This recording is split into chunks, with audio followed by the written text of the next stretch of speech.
आप सभी का मेरे चैनल पर हार्दिक स्वागत है। आज हम बात करते हैं बीए पंचम सेमेस्टर यानी कि थर्ड ईयर हिंदी व्याकरण से, जो कि तीसरा पेपर है मेजर वालों के लिए।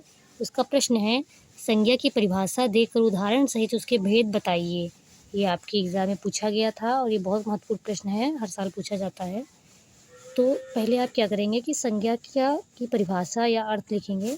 संज्ञा का शाब्दिक अर्थ है सम प्लस ज्ञा, अर्थात सम्यक ज्ञान कराने वाली। इस तरह परिभाषा लिखेंगे, स्क्रीनशॉट ले लीजिए। अर्थ के बाद परिभाषा लिखेंगे कि किसी व्यक्ति, वस्तु, स्थान, भाव के नाम को संज्ञा कहते हैं। फिर संज्ञा के भेद आप जान जाइए कि उत्पत्ति के आधार पर संज्ञा के 3 भेद होते हैं। इससे आपको नंबर मिल जाएंगे। 15 नंबर का क्वेश्चन होता है। व्यक्तिवाचक संज्ञा, जातिवाचक, द्रव्यवाचक संज्ञा। अक्सर होता ये है कि हम लोग संज्ञा, विशेषण और सर्वनाम में जो भेद होते हैं उनमें कन्फ्यूज हो जाते हैं। इस वजह से हमारे नंबर पेपर में कम आते हैं। तो इसको भी बहुत ही ध्यान देना होता है कि आपको इसके भेद याद हों, और ये भी याद हो कि उत्पत्ति के आधार पर 3 भेद हैं। फिर व्यक्तिवाचक संज्ञा, उसकी परिभाषा दी गई है। जो शब्द किसी विशेष व्यक्ति, वस्तु या स्थान का बोध कराते हैं उन्हें व्यक्तिवाचक संज्ञा कहते हैं। और यहाँ पे प्रश्न आता है कि उदाहरण सहित बताना था, तो व्यक्तिवाचक संज्ञा के बाद उदाहरण आपका ये हो जाएगा कि उदाहरण व्यक्ति राधा हो गई, वस्तु मेरठ हो गया, ठीक है। तो इसे ही हल्दी भी एक वस्तु ही हो गई, ठीक है।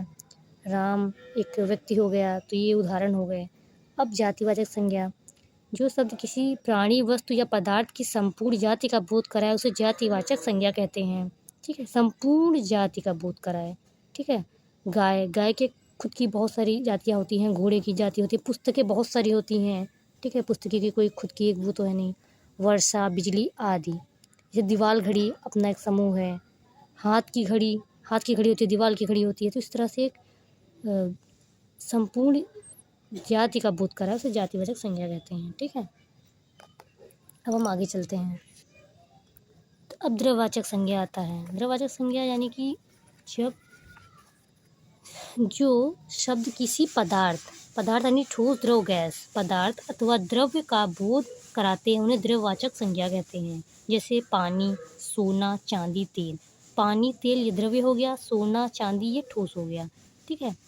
ये द्रव्य। अब यहाँ पर ध्यान देने वाली बात है कि अर्थ व प्रयोग की दृष्टि से विद्वानों ने संज्ञा के 5 भेद बनाए हैं, जो अन्य 2 इस प्रकार हैं: समूहवाचक संज्ञा और भाववाचक संज्ञा, ठीक है।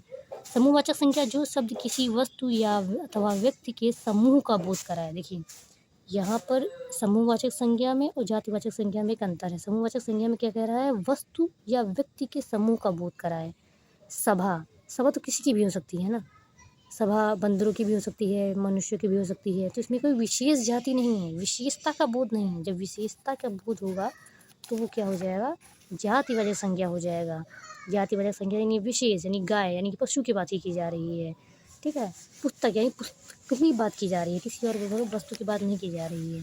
तो समूह और जाति में ये अंतर हो गया। जो शब्द किसी वस्तु या व्यक्ति के समूह का बोध कराए, विशेष नहीं कहा गया है, ठीक है। सभा, जुलूस, कक्षा, ये उदाहरण ये एग्जाम में आपको देने के लिए बोलता है। फिर आते हैं 5वां भाववाचक संज्ञा, जो शब्द किसी व्यक्ति अथवा वस्तु के गुण, दोष, भाव अथवा अवस्था का बोध कराए उसे भाववाचक संज्ञा कहते हैं। जैसे घृणा, सुंदरता, ये क्या हो गया, गुण दोष हो गया। दिशा, ऊंचाई,